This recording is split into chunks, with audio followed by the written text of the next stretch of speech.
O nerd e o magrelo foram obrigados a saírem do Siri Cascudo em meio aos zumbis para ligarem a energia. Felizmente deu tudo certo na ida e eles conseguiram ligar a eletricidade. Porém não podemos dizer o mesmo na volta, pois assim que eles se preparavam para voltarem para o restaurante eles foram atacados por uma grande horda de zumbis e os dois foram comidos vivos. Os outros 3 clientes que estavam esperando eles voltarem começaram a questionar, pois eles estavam demorando muito. O musculoso então decide que iria sair para verificar o que estava acontecendo, porém assim que ele abre a porta já viu os 2 pobres coitados sendo devorados pelas criaturas. Eles então voltaram para dentro do restaurante, onde foram recebidos com aplausos por todos e começaram a ser chamados de heróis. Ao invés de contarem a verdade, esses 3 miseráveis decidiram apenas ficar com toda a glória e não dizer nada sobre os 2 pobres coitados que acabaram de morrer para ligar a luz. Porém o Bob Esponja imediatamente percebe que tinha algo errado e questiona os 3 marmanjos onde estavam os outros 2 magrelos que saíram para ligar o gerador. Nesse momento os 3 espertalhões se entreolham e o musculoso fala que eles não conseguiram. O Bob Esponja pergunta o que ele queria dizer com aquelas palavras e o grandão fala que eles encontraram um obstáculo e acabaram sendo pegos. Esse infeliz chega a mentir dizendo que eles fizeram tudo o que podiam, mas não adiantou nada. Nesse momento, Bob Esponja fica bastante irritado, porém o Sr. Sirigueijo repreende dizendo que já era o bastante. Mesmo assim, o Bob Esponja continua irritado. Nesse momento, a rapariga de blusa e cabelos roxos diz que ninguém se importava com aqueles 2 miseráveis. Nesse momento, podemos perceber a ingratidão desses clientes imprestáveis, pois aqueles 2 magrelos acabaram de ligar a energia e eles estão chamando os 2 de inúteis. Vou confessar que nesse momento eu estava torcendo para aqueles zumbis arrombarem a porta e jantar esses peixes ingratos de uma figa. A senhorita Puff chega a dizer que sobraria até mais comidas para eles comerem. O Bob Esponja estava boquiaberto com aquela situação e diz que eles eram todos doentes. Nesse momento o Lula Molusco me surpreendeu e concordou com o Bob Esponja dizendo que aquilo era uma vergonha. Até mesmo o idiota do Patrick, que sequer tem um cérebro, concordou que aquilo era uma barbaridade e isso deixou o Bob Esponja bastante satisfeito ao ver seus companheiros concordando com ele. Nesse momento ficou um grande clima estranho dentro do restaurante. O grandalhão então chama eles de merdinhas ingratos e diz que eles fizeram tudo pelos 2 magrelos, mas só os mais fortes sobrevivem. Logo em seguida ele manda o Bob Esponja calar a boca e voltar para a merda da cozinha e preparar alguns hambúrgueres. O calça quadrada, que já estava bastante irritado, manda ele ir para o inferno e diz que preferia se arriscar lá fora do que ficar lá dentro com aquele musculoso asqueroso. Nesse momento os ânimos começam a se exaltar e o grandão pega o Bob Esponja pela camisa e se prepara para socar ele inteiro. Nesse momento um peixe que segurava um pau na mão avisa a todos que tinha um carro indo em direção a eles. Todos então ficam surpresos e ao mesmo tempo assustados. A câmera então corta para dentro do carro e vemos que tinha um peixe já bastante ferido que dirigia em alta velocidade e ele não parecia ter nenhuma intenção de frear. O miserável pisa ainda mais fundo no acelerador. Enquanto isso, do lado de dentro do restaurante, o peixe burro continuava em frente à porta e dizendo que estavam todos salvos.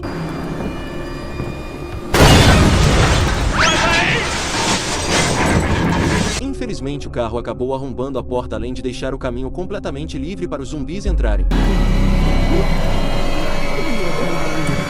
Imediatamente a entrada do restaurante ficou infestada de zumbis e eles não perderam tempo e começaram a invadir o local para começarem a comer os clientes. Vários peixes que ficaram feridos devido ao acidente não tiveram nem mesmo a chance de tentarem correr para se salvar e começaram a ser comidos enquanto ainda estavam no chão. A senhorita Puff chegou a se cagar inteira enquanto os zumbis comiam ela ainda viva. O Lula Molusco acabou desmaiando com o impacto, mas felizmente ele acordou. Ele imediatamente chamou o Patrick e percebemos que ele estava acordado se disfarçando como uma bola. O Bob Esponja também sofreu bastante durante o acidente e ficou até meio lerdo sem entender muito bem o que estava acontecendo. Mesmo assim ele teve muita sorte, pois o musculoso que iria quebrar ele na porrada foi atingido em cheio e acabou se quebrando todo. Ele chega a pedir ajuda, mas o Bob Esponja pergunta por que o ajudaria. O grandão então fala que o Bob Esponja não podia simplesmente deixar Lu ali. O amigo do bombado até tenta lutar, mas acaba sendo comido rapidamente por vários zumbis e tem um fim não muito agradável. Já o outro musculoso achou que estava passando despercebido, porém bem atrás dele tinha uns zumbidos grandes. Porém ele não iria apenas jogar a toalha e arrancou uma faca do bolso e logo em seguida correu para cravar ela na cabeça do zumbi gordão. Porém essa estratégia não parece surtir muitos efeitos e a criatura imediatamente pula em cima do miserável e ele é mastigado ainda vivo enquanto gritava. Já o Sr. Sirigueijo ainda estava atordoado com o impacto, mas felizmente conseguiu se recompor antes de virar comida de morto-vivo. Logo em seguida uma velhinha que já estava mais morta do que viva se aproximou do Sr. Sirigueijo pedindo ajuda, porém além de xingar ele ainda deu um empurrão na pobre senhora. Já o Bob Esponja estava tentando tirar a madeira de cima do valentão enquanto ele o encorajava dizendo que ele seria capaz de fazer isso. Porém aquilo era muito pesado para o calça quadrada. Nesse momento todos começam a ficar com uma cara de aterrorizados e o Lula Molusco chama pelo Sr. Sirigueijo. Porém ele apenas faz uma cara de que estava cagando para todo mundo e entra em seu escritório e fecha a porta. Imediatamente o Lula Molusco corre em direção ao escritório e o Patrick vai com ele. Como não conseguiu remover a madeira, o Bob Esponja só pode se afastar e deixar o musculoso à mercê da própria sorte, porém ele não durou muito e foi devorado logo em seguida. Enquanto isso, o Lula Molusco batia na porta mandando o Sirigueijo abrir. O Bob Esponja então se junta a eles e avisa o Patrick que eles precisavam sair dali, mas a Estrela Rosa diz que a cozinha estava bloqueada e o Sirigueijo trancou o escritório. Nesse momento percebemos que os três pobres coitados estavam completamente cercados e o restaurante estava infestado por zumbis em toda parte.